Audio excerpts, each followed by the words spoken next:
Hello and welcome to episode 80 of the Malta Travel podcast. A little bit different for this edition in that the bulk of the recording was actually done out in the field on our kind of summer away day. Up and up to the wonderful Lancashire towns of Preston and Chorley. So we're calling this episode Red Rose Market Hall Heroes. Using our northern tickets, we'd agreed that kind of mutually kind of roughly the same distance from where we're all based got us to Preston. And then we'll talk a little bit about again our visit there and some cracking pubs and beers that we did there as well. So a slightly different format to this edition. The beer news is we're now in the start of July, and just before actually we ventured up to Preston and Chorley, news came through that Humphrey Smith, the eccentric brewer owner of Sam Smith, had sadly passed away earlier in that week. Not sure exactly on what date. I think there were papers mentioned he was roughly around 82, 83. So again, we did have a chance just to kind of mention that in the recordings that we did on the Saturday. But again, just to kind of make the point, and if you're an avid listener of the podcast, you'll know that Humphrey and the pubs and his estate often have been, part of our discussions, part of our banter as we've been through it. No matter what we think about the guy, sad to see him go. Obviously, he left one hell of a legacy and a huge estate, including, if you believe the myth, most of Canary Wharf. Be interesting to see what happens to the company now as it moves forward. I think we understand that his son Sam has been running the pubs down in London and the south, and we're assuming that he will take control now of the kind of the entirety. Bruce and I had the privilege of visiting the brewery a couple of years ago. It was a really fantastic experience.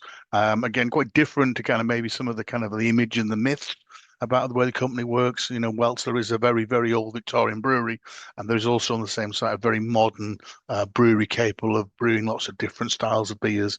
And again, the global market, which they still have, is still pretty huge. So I say, it'll be very interesting to see what happens with the company, and no doubt it'll be something that on the podcast we will talk about in more detail.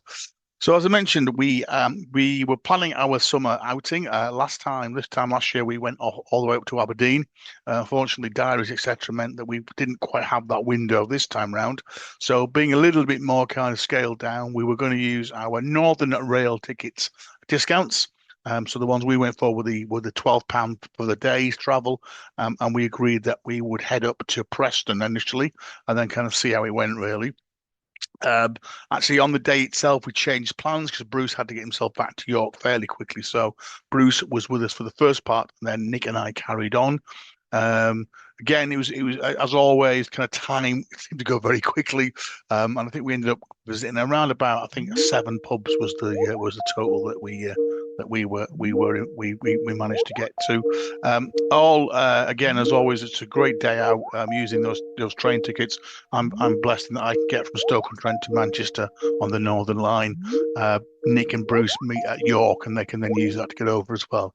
So the plan was to meet up in Preston, roughly about 11 o'clock. To first of all have some breakfast. I particularly was interested in the markets. Both of these towns are very renowned for their markets, and I've got to say we were very impressed with both town centres. Very, very busy. Lots and lots of people in and around.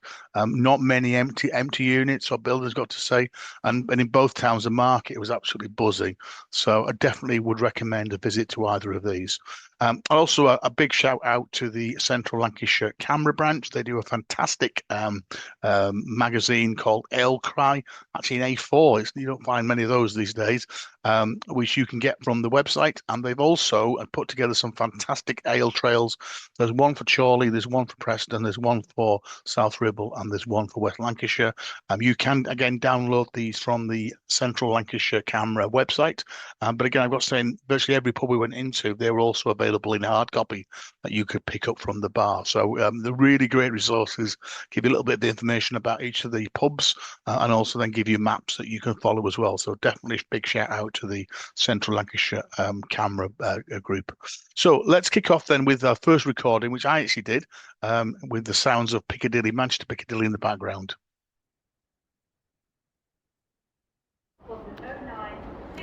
Well, it's Saturday the 4th of July, and we think this will be probably episode, I think, 81. So I'm just currently at Manchester Piccadilly awaiting my connection up to Preston. Nick and Bruce have already set off, again, courtesy of our Northern Rail Rover day offer day. So the plan is we're going to meet up in Preston, visit a few of the pubs there, somewhere I've not been before to drink. I know Nick and Bruce have been a few times. And then probably we'll end up in Chorley as well, because that looks like it's become a little bit of a beer mecca as well. So we'll try and keep you on the way, updated on where we are, and check in on some of the pubs that we visit. So hopefully another great day in Lancashire, finding some fantastic pubs and great beers.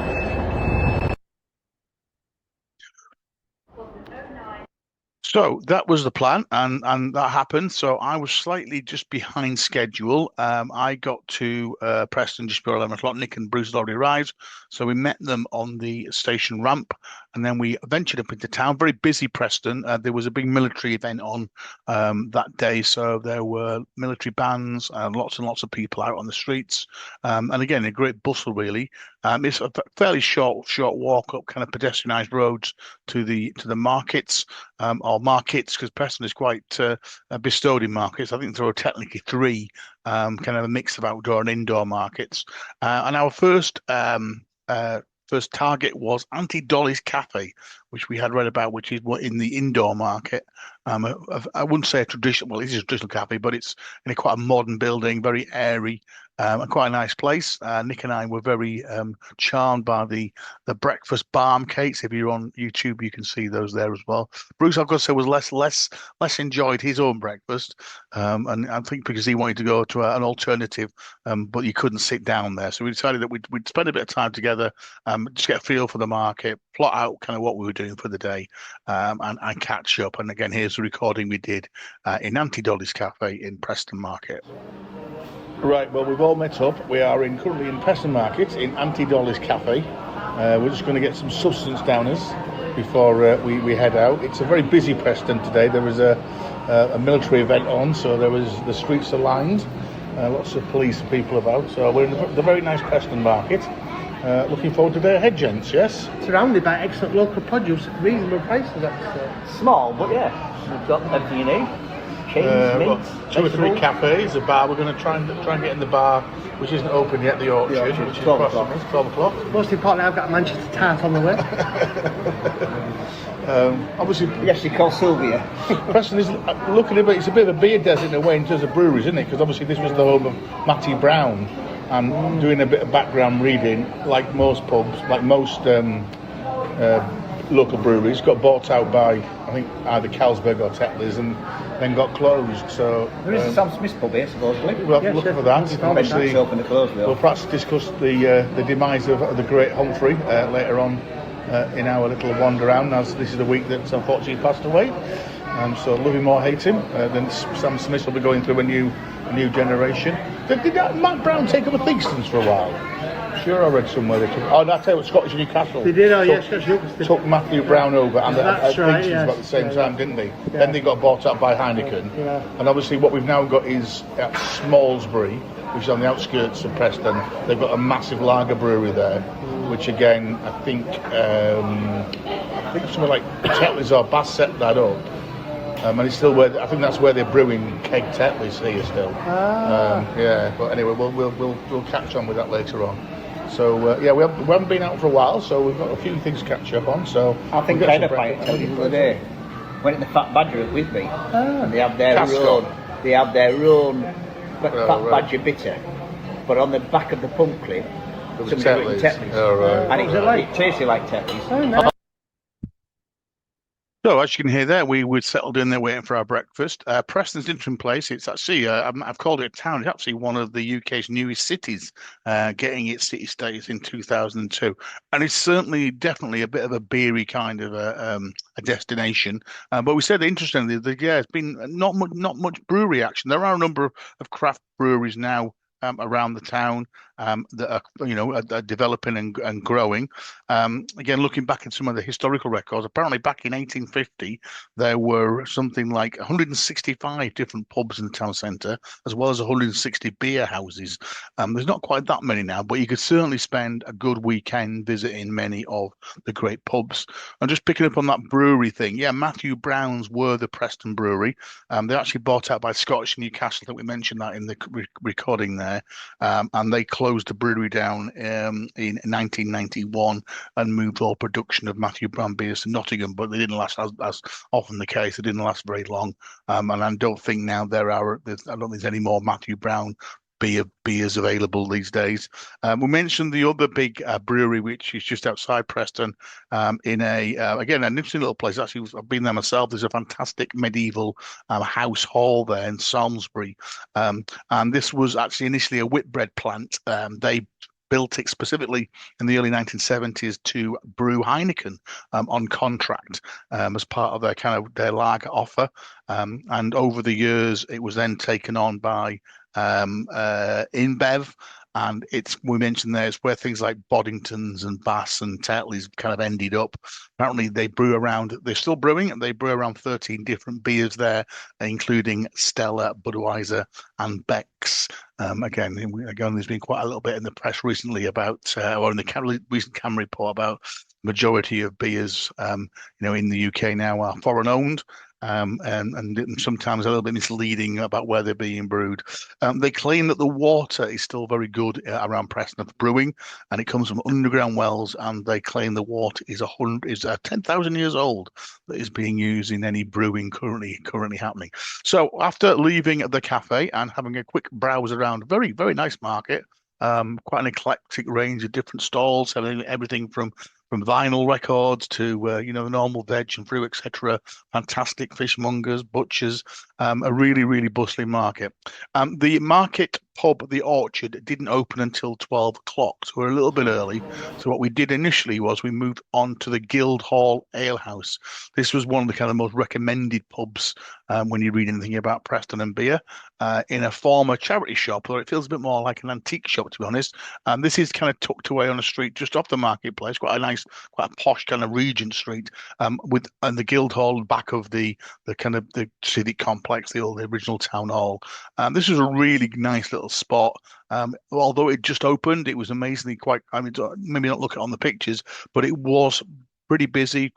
Quite a regular turnover of locals coming in. Again, a really good array of beers available on the bar. I think 6 or 7 different cask beers, and then a range of kegs, bottle beers as well. But all in all, a really, really nice little place to kind of start us off. Again, if you're on YouTube, you can see there are some cracking beers settling there that were our choices. I think Bolan Brewery was we all kind of went for initially. There's a little blue plaque, you can just about see it on the pictures, which claims that this is Preston's first micro bar that was opened back in 2016, and in fact is the sister pub to the Orchard I mentioned, which is in the market itself. And again, they're probably about 2 minutes apart from each other. So again, really a good couple of places that you want to go. Nice kind of chill feel in there. You can see there's a copy of the Ale Cry on our table, because that was available as well. So definitely worth picking out the Guildhall Ale House if you are venturing to Preston. We then backtracked and we went back to the Orchard, which is the bar which is based in the indoor market. It's a bit of half and half actually. It's quite a quirky little place. There's quite a small little bar area where you can sit in, and then there's kind of a semi-outdoor bar in kind of 2 parts. And again, if you're on YouTube, you can see that on the left hand side there. We actually sat where those green chairs are, like almost kind of little snug outside. The roof of the market continues over. Really good range of beers. Only 2 cask beers on, but then a really kind of varied range of keg beers. Munich Hell's Paulaner at £5 a pint, which Bruce was very happy about. Lindemans, Polly's, Vault City. So some really, really good beers there as well. Again, reasonably priced as well. It was about 410, 420 for a pint of cask. Again, quite a nice place just to chill out again and enjoy kind of people watching. The only challenge about sitting on the outside bit was that you do get quite a lot of noise or a lot of music from the pipe music, which seemed to be kind of flying around the marketplace. But apart from that, it was kind of a really nice little place. Definitely recommend it. Great place there to sit and enjoying the beer and kind of watching what's going on. I think they do music on Saturday evenings as well. The Marching Bones were on that later on the Saturday that we were there. But again, definitely worth looking out for the Orchard. We were then kind of time was getting on, so we definitely wanted to go to the Black Horse. Nick and Bruce had visited Preston a couple of times before, and this again is one that was on my kind of hit list. This is a Robinson's pub, but it's one of those spectacular Victorian type of pubs and pretty much touched inside. It's on the national inventory camera inventory for its interior, and it's again one of the only 114 pubs in the country which still has the original semicircle ceramic bar. It's been a Robinson's pub for quite a long time, so obviously most of their range was available, as well as some interesting Scottish beers. And I ended up actually drinking a Scottish mild in here. But again, this is kind of pretty much bang centre in the town, in the middle of the town, in the kind of pedestrian shopping area, opposite Costa Coffee, just down from the market. There's a wonderful a glass etched glass door to the gentleman's. Again, on YouTube, and we're promoting Old Tom Strong Ale. Lots of little kind of quirky little rooms in here. Again, if you're on YouTube, you can see that Bruce there, we managed to get settled in this wonderful U-shaped kind of semi-snug, all kind of leather banquette and screens, which was very, very nice. The beer was good. Again, it was pretty steady for a Saturday afternoon. Again, a much more traditional pub, but definitely again worth a visit. And here's what we talked about in the Black Horse. Right, we are currently in the Black Horse. Black Horse in Preston at Robinson's pub. We're currently sat in a very nice Victorian snuggage. Bruce is slavering over the pasty oven, which is there, which I'm glad to say is full of rice pasties. So this is beer number 3 in Preston. So we started off in the Guildhall. So we're just completely like a buble at the moment. We started off in the Guildhall, which was very nice.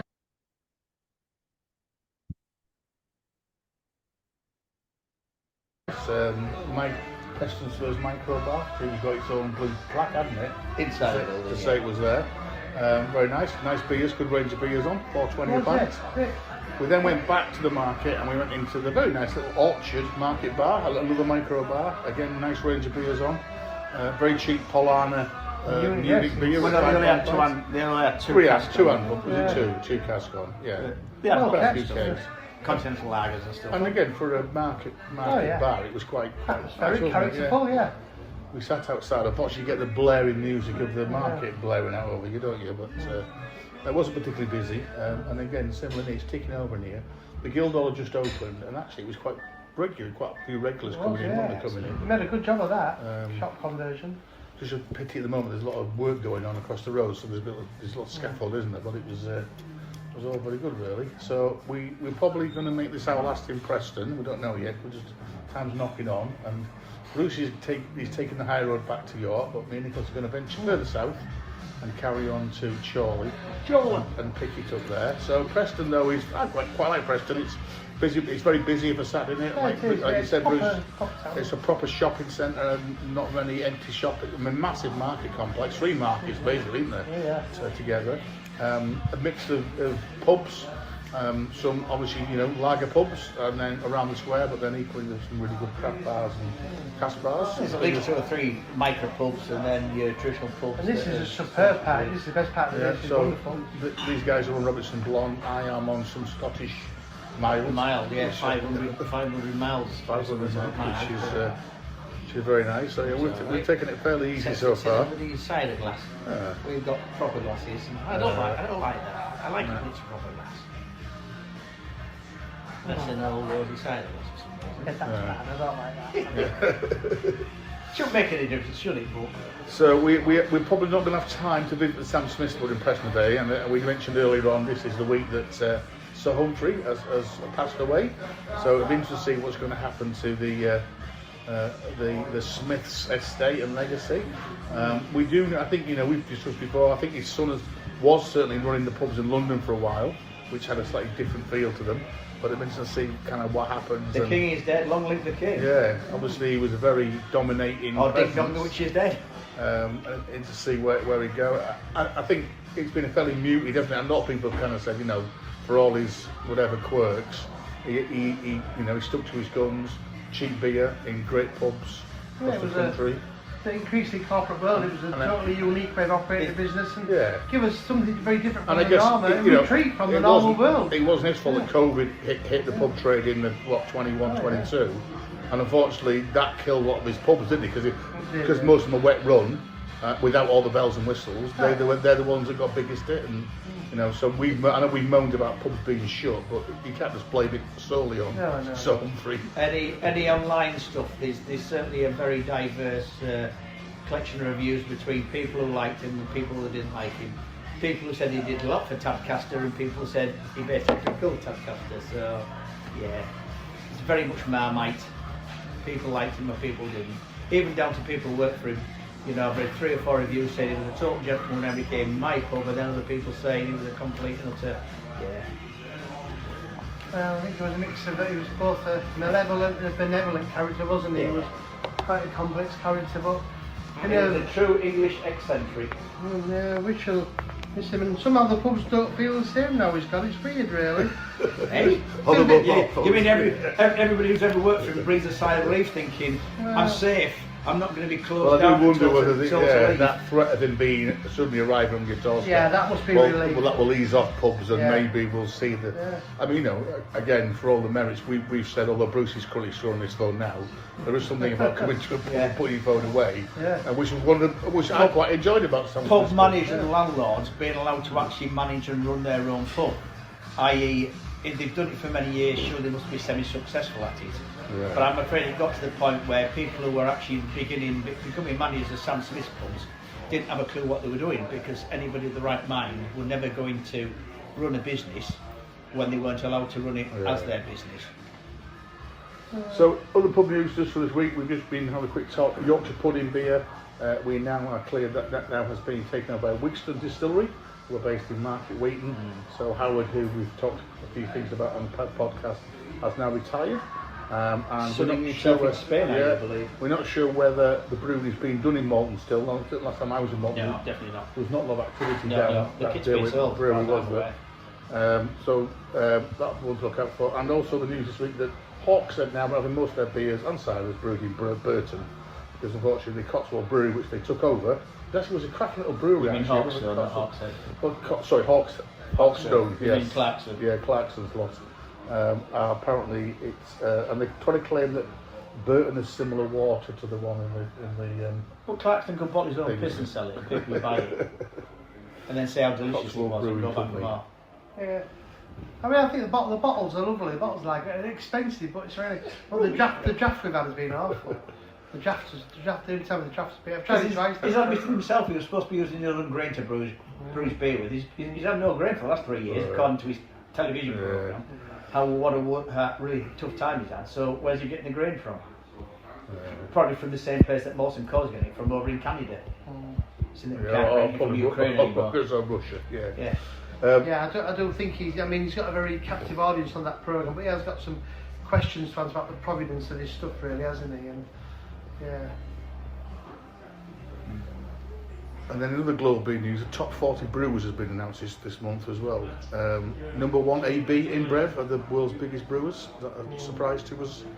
Heineken number 2, China Snow Beer are now number 3. Wow. Carlsberg number 4, Molson Coors number 5, Diageo 12th with a 2% rise. No UK owned brewery in the top 10, which is interesting. And that's why we have listened to China, you see. Yeah, Chinese snow. Actually, talking of our stats this month, America has suddenly become our key market again. That's because all the Brits have gone over there, said, haven't you got any real ale, mate? And then all the brewery managers over in America are saying, what's real ale? In the last month, it was a very, very narrow bunch, actually. So the United States, we had 89% of our viewers in the United States. We had 10% in Singapore and one very, very persistent listener out in Spain. Bless. So yeah, it was interesting how that suddenly changed again. But another good month, 2,000 downloads. I think someone's just spinning a wheel and giving out those stats. Maybe that's Howard from Yorkshire Pudding Brothers. Yeah, maybe. Listen to us in Spain. If it is, Howard, give us a. And whether the World Cup in America has helped us boost our listeners. So we're up to 107 listeners in America over the last month. So all good stuff. So I said the plan is we're going to finish our pints here. We're going to wander back towards the station. We might get a chance to dip into the Old Vic, which is just across the road from Preston. It's quite a nice station, Preston. I was quite impressed with Preston station. How's the old Blue Bell? How's the old Blue Bell away? We'll have to check that. We'll check the Old Vic is good because they have live. They have got the live departure boards in there. Oh, that sounds good. So you can literally. Well, I've got that before. I've seen the old Blue Bell. You can leave in the last 2 minutes. Yeah, but then we'd have to be here for another hour. So anyway, we will sort that out. Okay, so again, apologies. The recording wasn't particularly great in the old Black Horse. Obviously, it was quite a busy pub, and we'd had to find a quiet corner. Just to kind of again confirm, I actually had something quite an interesting beer. Actually, Iron Beer, I would brew 500 miles, which I've just checked actually, and actually it's classed as a wee heavy at 3.2%. And I said Nick was very upset that it was served in a rosy cider glass, but it still tasted all right. Yeah, we did set off to head back towards the station. We felt that the old Bluebell, which is the one Sam Smith's pub in Preston, was just a little bit too far to get to. And as mentioned there, quite handily across from the station is the old Vic, which is a much more kind of traditional spit and sawdust pub. Quite a big place, really handy, and it's literally 2 minutes from the platform. So, and as Nick, I think somebody mentioned that there is actually, and again, you're on YouTube, you can see Nick walking past it. There is a departure board there as well, so it's quite handy, and you can sit and time your pint to perfection and go there as well. Again, it actually for a more of a kind of a what you might want to call a kind of a macro pub, it had still had a good range of cask ales on, probably 4 or 5 different cask ales. I think I actually tried. I was on Wonderwall Pale in there, which was again was okay. We just had I went about 15-20 minutes to wait for the train, and I said at this part Bruce then left us, and he headed back over the Pennines to York. Well, Nick and I we were going to venture a little bit further south, about 20 minutes south on the Northern Line, and into Chorley. And so that's what we did. So arriving in Chorley, again, I was quite impressed with Chorley. It's a place that I haven't really been to, maybe gone just doing through it previously. I think Nick and Bruce have been occasionally. I know Bruce, again, dropped off a couple of weeks ago and talked a lot about the bobbin, which is available in the market. As you come out of the station, again, you're almost kind of guided down towards where the market is. A very nice sign, again, if you're on YouTube, Lancashire's Market Town. Welcome to Chorley. I don't know whether Bury might have something to say about that, but there we go. But again, quite a nice redesigned shopping complex. Again, and so what we were really pleased to see was I think was only one empty shop unit in the whole of this area here, so it's really, really good. To be honest, we only just touched the surface here. Again, looking at the Chorley Ale Trail that the Central Lancashire Camera put together, there's some like 7 or 8, and mainly micro bars within kind of spitting distance of the market itself. So there are some really good others. So I know Riley's was one, and there's one called the Garden and Shed. There's one called Bar 38. So it looks to be a real great crop of local micro bars. Most of them, again, are selling regional local ales, so really, really good. So actually, our first venture was to go into the market. Again, and in a very, very busy little market it is, half and half kind of food and drink, and half retail, normal things like handbag shops, etc. And we're heading towards the Bob Inn. So again, if you're on YouTube, there's a few pictures here of the Bob Inn. Interesting little setup. It's been here for quite a while now, I understand. Set up in 2014. Always has 3 casks on, mainly regional. And you can sit in. There's a small bar area. Next to that is a small seating area, kind of in a big U shape, with lots of interesting guitars hanging off the walls, etc. But the best bit is outside. There is a kind of a central plaza with a fairly eclectic mixture of tables and chairs, lots of little kind of bricked little kind of, I don't know what do you call it, enclaves where you could sit in there. And again, if you're on YouTube, you can clearly see them. Lots of twinkly lights above you, quite some interesting architecture. kind of wrought iron roof structure. And again, you are very happy to go and get a beer. There's probably about 7 or 8 different food outlets in there as well. Again, very global offer from, Spudman all the way through to Thai food. So again, you can have a pint, you can go and grab some of that food as well. Quite a few of those food things actually had hatches on the other side as well, so you could also get from outside as well, which was interesting.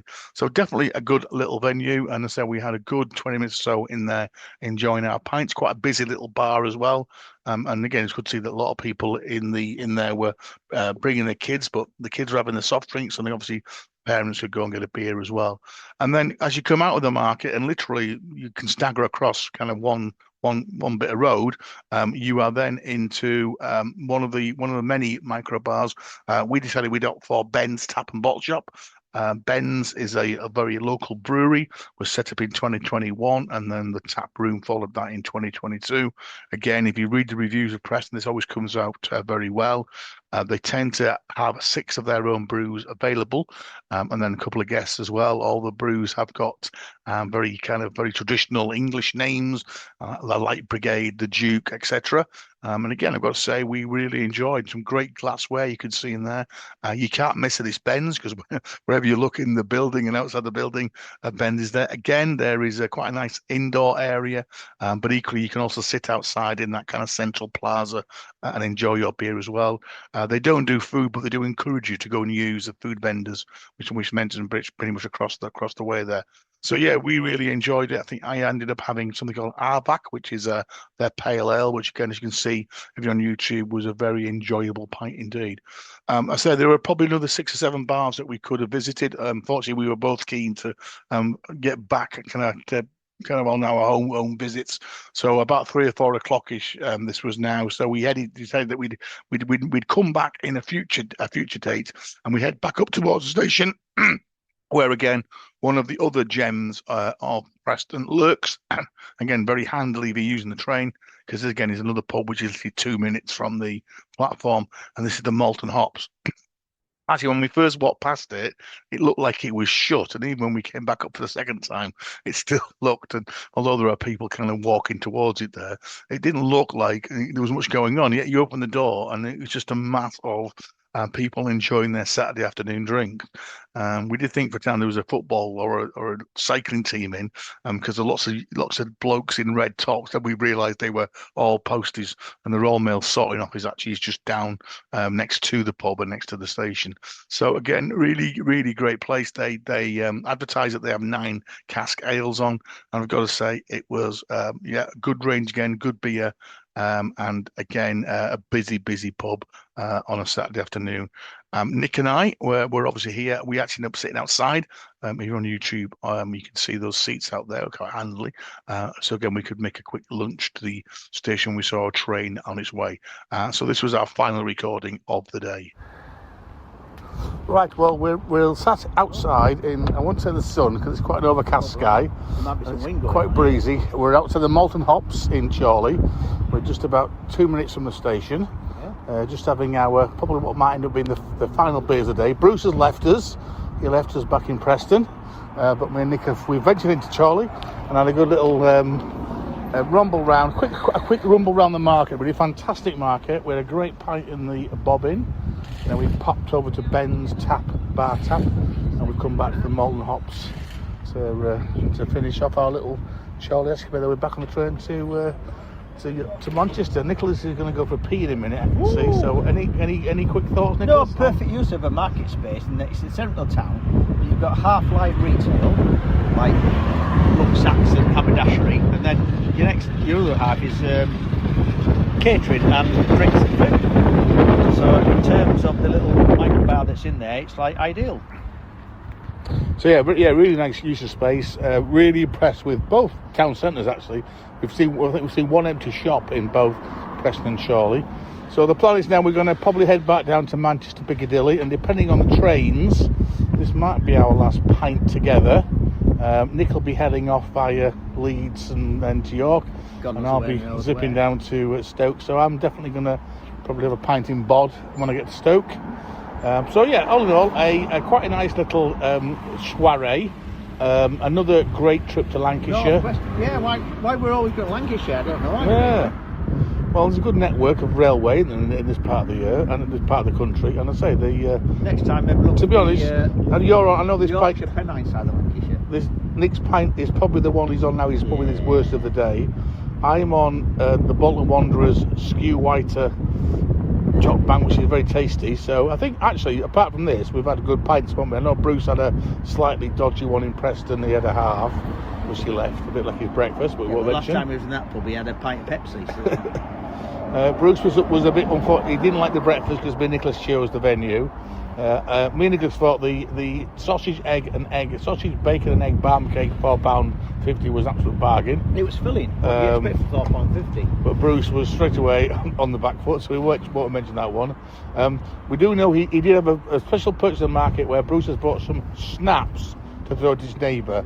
And if you don't know what snaps are, there was a little exploding packets of gunpowder that when you were 7 was a real treat of going to the seaside. He was very excited. So at 59, Bruce is still buying those. But say unfortunately he had to depart and leave us. So we'll venture on. So yeah, no, it's been a good little trip out. Certainly Preston is definitely worth a visit if you are beery inclined. The 4 bars we went to were definitely worth revisiting. I love the Guildhall. And ultimately coming back to the fact that if you got this Northern Rail Rover tickets, which is what we're using today, this is the beauty of those. You can jump on and off. If you can't find £12 for the day, isn't it? Beer, then just go somewhere else. And again, I'll say again, I photocopied mine straight from the internet, and they didn't raise even though I got there, I got a bit worried at the station because when I got there was a trainee doing it, and she had a supervisor behind her explaining her what to do. But they didn't she care. touched them, feel them, and yeah, no, she did. And I'd sellotape them on rather than stuck them on. That's the stuff. I've got some broad sellotape that basically covers it, obliterates it. There's no way. Right, anyway, Nicholas, we need to go to Wick because we've got about 10 minutes to get the train. Woo-hoo! So off you go, Nicholas. So I'll catch up with you later on my trip back to Stoke. And so that was that was our trip to Preston and Chorley. Again, definitely, I say we really only seven pubs, so touched the surface of it. There's some great pubs that we missed out as well. But definitely, if you're looking for a nice steady Saturday, would definitely recommend it. A real mix of old toll style boosters and micros, but all done really, really well.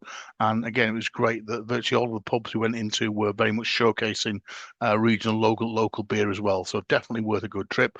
So I say we went our separate ways. Then I headed back down to Stoke. In the end, I didn't go to Bod. Actually, ended up going to my local, the Greyhound Titanic pub, and having a nice pint there just to finish off. And I think Nick again finally got himself back to Malton a couple of hours later. All very good. So that is episode 80 wrapped up. We are due hopefully to get an 81 out, hopefully before we all disappear in our summer holes, etc. What I've asked them to do is think about the best 3 summer boozers. So the weather again is turned really, really hot and really nice. So again, a great time to be thinking about those pubs that have great beer gardens. So that hopefully will feature in episode 81. So we hope you've enjoyed our little trip to Lancashire and our summer deal out. Again, as always, if you've got any comments, if you've any of those pubs you've been yourself, please do let us know and follow us on our socials.